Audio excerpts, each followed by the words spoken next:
At least we have a lot that were dated 117. But it calls into question all of these dates here, so it's going to be really hard to get some of these dates right, to be accurate about these dates. It's probably why we didn't really mention these dates, because they're not accurate, at least the ones that I have here. So, but looking at image 1004, you see the exterior of the house. Like everyone has been bringing up, the snow in the driveway. And how often did the Prochnows actually snow blow that driveway or shovel that driveway, whatever it was? How many times did they actually do it? Very nice of them. I guess it's a common courtesy. These presents that you're seeing were not the way that Colin saw them. Colin saw these presents, they were all scattered, and he picked them up and he set them like this. So this is not the way. The presents were not sitting there like this for 3 weeks, which could explain why the neighbor across the street did not see these presents, because these presents would not be right here. They would be probably not even on those steps. I don't know, but that's another great question. The one question that I never got to ask Colin, or ask Judy to ask Colin, was how he actually found these presents. I think it's a really valid question, and maybe he doesn't even know. Maybe he couldn't really give us a definitive answer, but I've always wondered about that because of the condition of those presents and how some of the sides of the presents look warped and some of the other sides don't. 1006, looking through this window, could anybody see the bodies? And could they see the writing on the wall? People who have looked through this window, physically looked through this window, say no. That includes people after the death, that if you were to actually go there and actually go to one of these houses, you would see that from that distance, you cannot see the bodies on the floor unless you got up really close. And from that distance, you cannot see the blood writing on the wall. Image 1008 is next. This is the west side of the house. See where the fireplace is. This door leads into the garage. Image 1009 gives us the full view of the garage door on the west side. From here, you can see how much the ice has actually melted. It'll kind of give you another idea of what the weather was like there. So it's a full view of this door, and there are parts on the bottom of the door that look like, to me, it looks like they were painted brown, the same color, and then some of that paint spilt on to the door handle and onto the door frame. Two very important things about IMG 1010. This rear slider is open. Barely, 1/4 of an inch, it is open. Now the screen door is completely open. And you can see the dog here. If you look close enough, you will see Paleo. IMG 1011 gives us another view of that backyard. It's a really big backyard. The fences are very tiny and very intrusive. More animal tracks there. IMG 1012 also shows Paleo at that back door. Shows the very few footprints that we see here. This is a part of the first 23 images that were taken when the police went to this house before the dog was taken out. Now we're looking at IMG 1014. Few interesting things about this. There are two areas that look like red dots, some type of reddish coloring here. This is different than the other door, than that side door that we saw. These look clearly more reddish, very bright red though. So I'm not saying that this is blood or anything like that. It was photographed, obviously, for multiple reasons, but I would like to know what those little red things are there.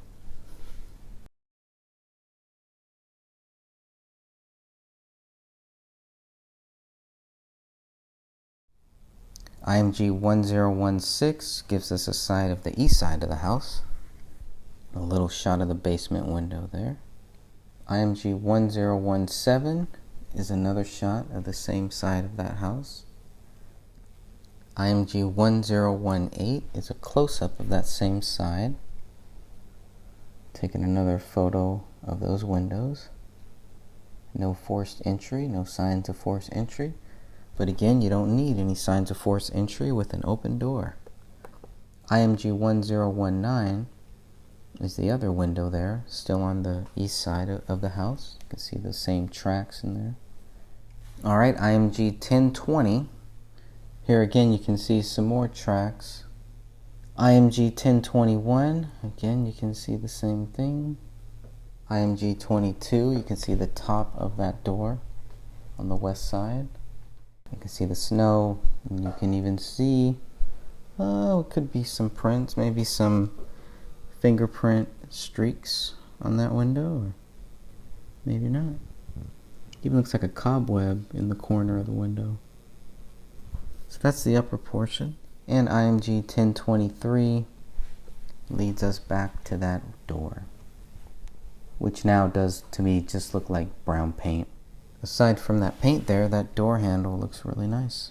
So that's images 1004 through 1023.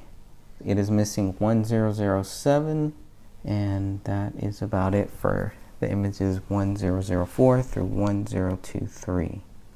Next we have DSCN 2379, dated 12/31/2010 at 10 p.m. Obviously, again, not the correct time or date. Only other thing we know about this camera is that it was a Nikon, a Coolpix L105. That's about it. And these ones go all the way down from DSCN 2379. These are all just house shots, going all the way down here.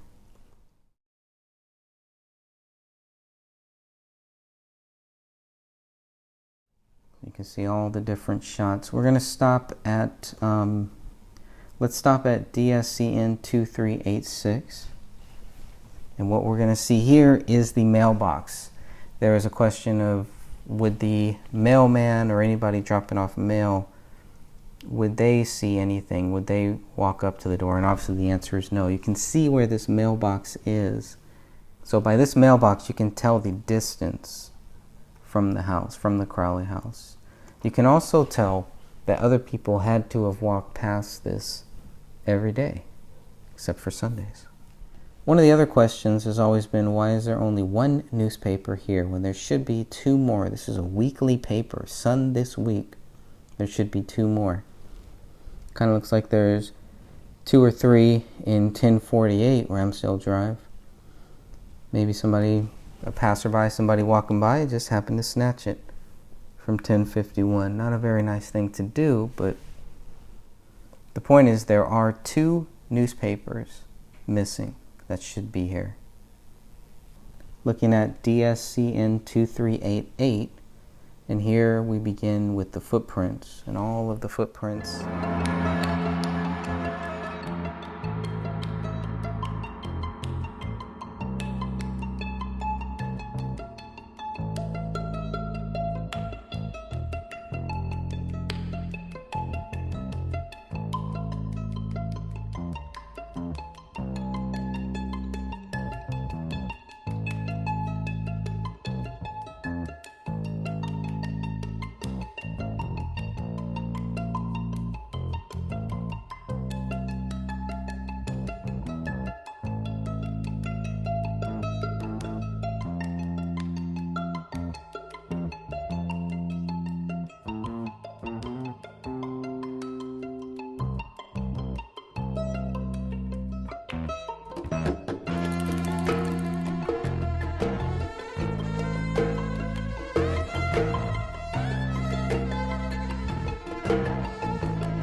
Okay, now we're looking at DSC0001, and this one is dated correctly. This one is dated 1/17/2015 at 2:38 p.m. It is a Nikon Corporation, a Nikon D90 camera. More of the presents. Lots of photos of the outside we're going to see here.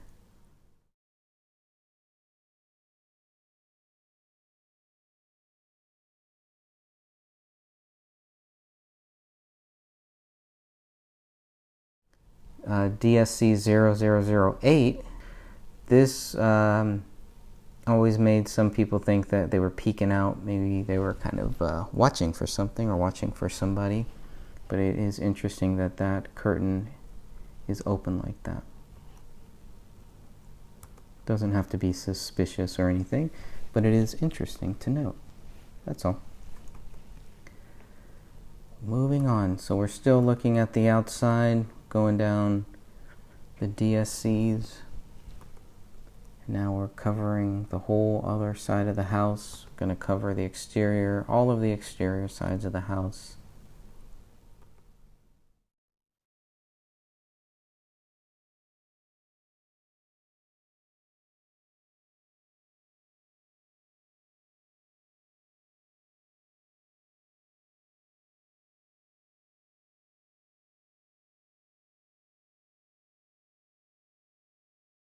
There was always a question about footprints, that they would see tracks in the snow. I think if you're looking at DSC0016, you can clearly see if somebody really wanted to not have any tracks in the snow, all they had to do was stay close to the house. That's it. And then all they would have to do is watch out for people peeking out of the windows.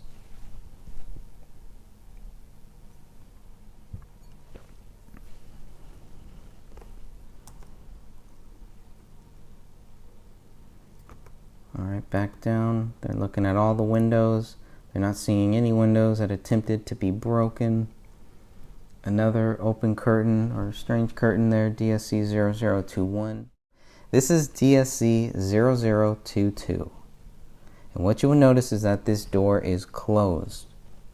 Now the date on this again is 4:41 p.m. 1/17/2015. So they close up on DSC0023, which again really makes no sense because we know that this is not how they found this door. And the only other reason to take this photograph is the little red spot to the right of the keyhole next to the glass. That's all that I could think of. And I guess to show that also that this also doesn't look like it was broken into as well. Still going down, DSC0024, same thing. But now we're at 0025, DSC0025. This was another interesting thing that I really could never figure out. Velcro, what it was, what it had to do with anything. Was it something that the dog, maybe when they lured that dog out?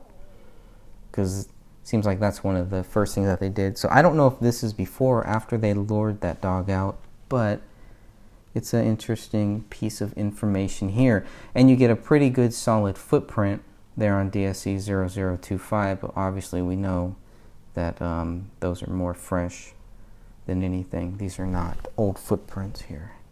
DSC0027 shows a side of the house with everything blocked off. They're taking photos. They must be in a rush because they forgot to move their little box there, their little evidence box, whatever that yellow box is there on top of the waste management box. So because they didn't move that, it's in the photo bomb. Now we're looking at DSC0028, and we're looking at this door, and there is something, some type of liquid, rust, metal, something. There is a clear red substance. Could be paint, could be rust, could be anything, but it's something there, and I don't really know what it is or if it's even related to this, but it could have been there for a long time. You never know. One of the reasons why you could say that this was freshly covered up paint is if you look at this door, you can see some areas that are darker, meaning they're newer, they're freshly painted, and maybe that's why we're seeing paint there. It makes you wonder when that was freshly painted, obviously. It can make you wonder a lot of different things, but I always found that interesting, and I've never really been satisfied with the answer here. But this door was clearly painted fresh, for whatever reason, in these spots, and I'm not really sure why or who would do that. Why would you want to do that? That's still looking at DSC 0028. Moving on, DSC 0029, you can clearly see we don't see any of that fresh paint that much on this side, on the upper portion of this door, as far as I can tell. I don't see any fresh paint here, but I see it on the bottom. That's my view. Again, we go to DSC 0030, the 2 trash cans. Here are the 2 trash cans there. The recycling bin and the trash. There's for recycles only. Those dots there, again, the red dots, always made me kind of wonder what those red dots were. They don't look like, they're obviously not any fingerprint or anything like that, but what are they? There's something. There's definitely something there. That's the question. What did they look at and what didn't they look at? And we know a lot of the things that they didn't look at. Looking at DSC 0032, you can see in this recycling bin, so whatever this is, whatever piece of paper this is, this really could help us to give us a timeline, because the biggest thing is a timeline. I'm not sure how much police focused on an actual timeline during this whole thing, or what they used to create one. Things like this, things like the newspaper, things like the dog poop, things like food, things like the kiwis, many things could really help them understand and create a timeline. All that they used, or all that I've been hearing about, is that the police use the last social media activity of David Crowley in that house, which was on the 26th, December 26th. Okay, and then they open up the other trash can. You can see there's nothing in there. So one has a few items in it, the other one doesn't. Okay, DSC 034 puts us back in front of the house. We've just done a 360 here, looking back at the presents and the garage door. They're just taking photos of everything here, except for the only thing that they don't take a photo of is the bullet hole in the living room ceiling. So I'm not sure what that's about. So I'm not going to get too wrapped up in the timestamps, but the timestamps are important to note, and I'm glad that I got this opportunity to go back and go through some of these timestamps here, because you never know what you'll find. DSC 0041 is dated 1/17/2015 at 5:42 p.m. This is taken by the Nikon camera. This is the Nikon D90. And that will end this portion here. We've just looked around the outside of the house, January 17th, 2015, and we'll be back to go inside. We're going to go through all of these photos